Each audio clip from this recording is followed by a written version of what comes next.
Welcome to another episode of China Update, where I provide you with the most up-to-date political, economic, and geopolitical analysis on the world's number 2 economy. My name is Tony. Let's jump in. Okay, happy Tuesday everybody. Today's video will be very economy focused. We begin with the housing crisis, then move to other salient economic developments later in the video. First up though, the market has reacted positively to new easing measures rolled out late last week, which we covered at the time, especially in some of China's traditionally red-hot and highly speculative Tier 1 city housing markets. According to CIMB Securities, existing home sales in Beijing and Shanghai doubled over the weekend from the previous weekend. The head of China Property at the firm expressed in a note to clients on Monday, quote, "We were surprised by the strong pickup in Beijing and Shanghai, despite the challenging economy," end quote. We remember late last week the two megacities both announced that they would no longer disqualify people who have previously had a mortgage, even if fully repaid, from being considered a first-time homebuyer, as long as they didn't own a property. The measures, with other measures, came after China's home sales slumped for a third consecutive month in August, and as massive property developer Country Gardens sits on the brink of default. More on Country Gardens soon. According to state-run The Paper, some new housing projects in Shanghai recorded the same number of transactions in just one day over the weekend as they had during the entire previous month. And according to state-run China Securities Journal, second-hand home transactions in Beijing grew by more than 100% to 1,200 units on Saturday versus a week before. These cities have historically had many restrictions on buying homes due to concerns of speculation. Indeed, housing unaffordability is worst in Beijing, Shanghai, and Shenzhen. Thus, some commentators are concerned that this spike in activity over the last few days is more a result of speculative money pouring in than a revival in healthy demand. During trading yesterday, Monday, Chinese stocks jumped at the news too. The Hang Seng China Enterprises Index gained as much as 3.6%, and a Bloomberg intelligence gauge of developer shares surged more than 8%. Though, as we can see here, we remember that these increases are coming off very low bases. The question is then, how long will this positive market reaction last? This is what analysts currently are debating. Quote, "We believe this will trigger a short-term rebound in sales among all Tier 1 cities, as this unlocks some previously suppressed upgrade demand. This easing can still at least stabilize sentiment, which is an essential first step in avoiding further deterioration," end quote. In a note to clients, however, Nomura Holdings analysts were more pessimistic, explaining that supportive measures from Beijing mark, quote, "a significant step in stimulating the property sector and the broader economy, but it's not enough," end quote, adding, quote, "the impact could be small and short-lived, as other restrictions on home transactions and land supply remain in place in large cities, and contracting exports, geopolitical tensions, and weak confidence in the private sector may continue to weigh on the economy in general and sentiment of potential home buyers in particular," end quote.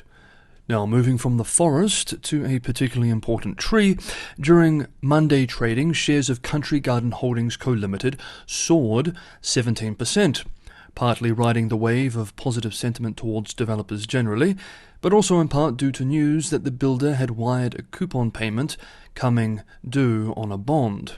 But, and at the risk of overusing forest and tree metaphors, the distressed developer isn't out of the woods yet.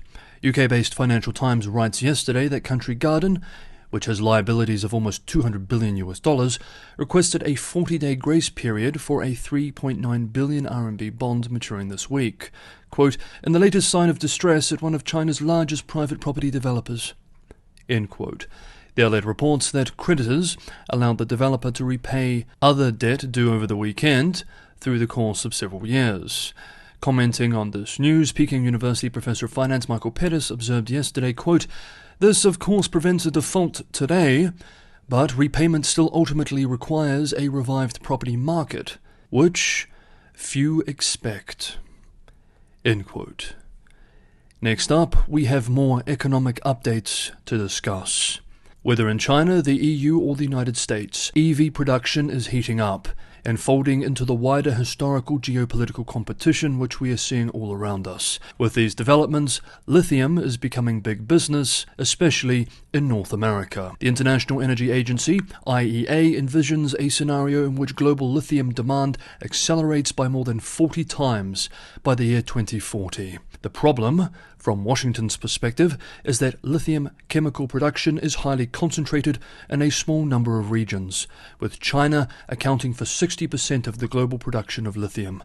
The United States does not want to rely on China for its EV battery materials, so bringing lithium mining to North America is now seen by many as a national security priority. IEA forecasts that soaring EV battery demand will require 50 new lithium projects by 2030. There is currently just one in the United States. This means that there will be acute demand in North America and opportunities for investors. And today's video sponsor, FE Battery Metals, FEMFF, is providing an attractive option for that trade. FE Battery Metals Corp is focused on identifying, exploring and advancing early-stage lithium projects in Canada. The company boasts over 60,000 acres of land holdings in Quebec, along with other exploration projects located throughout North America. Their geologist was the 2020 Yukon Prospector of the Year award winner, serving as project manager on previous successful explorations, one sold to Kinross in 2010 for $139 million. This guy knows what he is doing. Hundreds of millions of dollars have been spent by the industry to get projects in the James Bay region of Quebec, Canada, to where it is today.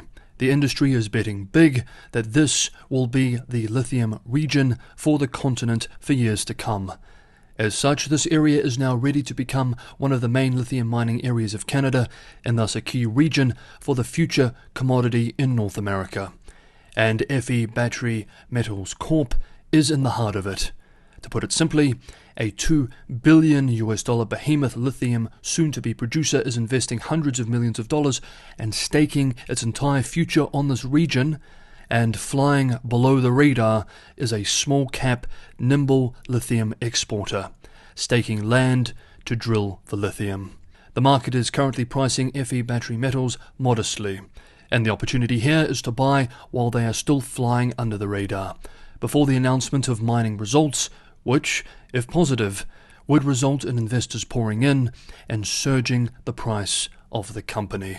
This is a speculative opportunity for any savvy investor with a well-balanced and well-diversified portfolio who wants an early position in the growing lithium industry trend in North America. This company has the right location, the right team, the right market trajectory, and a small market cap with runway to rise. This is a perfect setup for a venture investment in an early-stage exploration company. So, if you are interested in exploring a promising lithium trade, check out FE Battery Metals. We remember that all investment involves risk. This is not individual investment advice. Always speak to an investment professional before making any investment decision. A big thank you to FE Battery Metals for sponsoring this episode of China Update. Okay, now returning to regular content. On Monday, China's powerful National Development and Reform Commission announced that the country is creating a new government entity to support the private sector. Yet another move to try and revive business confidence. The top economic planning body explained that the agency will be, quote, dedicated to promoting coordination of policies and facilitating implementation of measures to support the private economy. End quote. Specifically, at a press conference held by the State Council, the Deputy Director of the National Development and Reform Commission explained that the new body will, quote, track and analyze the development status of the private sector while coordinating and drafting policies to support growth of private businesses and investments. End quote. The private sector, which is the biggest source of jobs and a main contributor to China's fixed asset investment, has taken a pounding over the years. Many small and medium-sized businesses, especially consumer-facing ones, were savaged during the lockdowns of the zero-COVID years. Private developers have disproportionately suffered during the housing crisis, and of course technology and private education sectors both saw brutal regulatory crackdowns. As economists continue to downgrade their forecasts for 2023 growth, and as even official data continues to greatly disappoint, a concerned Beijing appears to be trying to give private businesses more love. Indeed, we remember back in July, both the party itself as well as the State Council jointly promised a set of measures to support the private sector. Also yesterday, the National Development and Reform Commission published a list of more than 3,500 projects from local governments that private investors can participate in, involving total investment of 3.7 trillion yuan, $513 billion. We will still need to see how this new agency performs and what specifically some of its actions will be in the future. And finally, for today's video, today, Tuesday, Chinese financial media outlet Caixin published the Caixin China Services PMI, which it says provides an independent snapshot of the operating conditions in services industries such as retail and travel. According to the PMI, China's services sector expanded for an 8th straight month in August, but the pace was the slowest this year, dropping to 51.8 from 54.1 in July. Late last week, the National Bureau of Statistics published the official services PMI, which was 50.5 in August, down from 51.5 the previous month. The sub-indexes showed that total domestic demand expanded more slowly in August, with the gauge for new export businesses slipping into contractionary territory for the first time this year. Wang Zhe, the senior economist at Caixin Inside Group, which put the index together, expressed with the publication of the data, quote, "The marginal slowdown in the services sector's supply and demand expansion offset the improvement in manufacturing production and demand," end quote. Warning, quote, "The internal and external economic environments are becoming increasingly complex, adding to the urgency and necessity of implementing relevant supportive policies," end quote.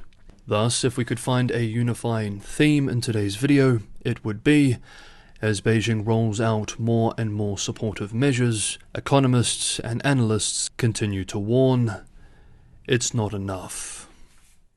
Okay, that is today's episode of China Update. Thank you so much everybody for watching. Have a wonderful Tuesday, and I will see you all tomorrow.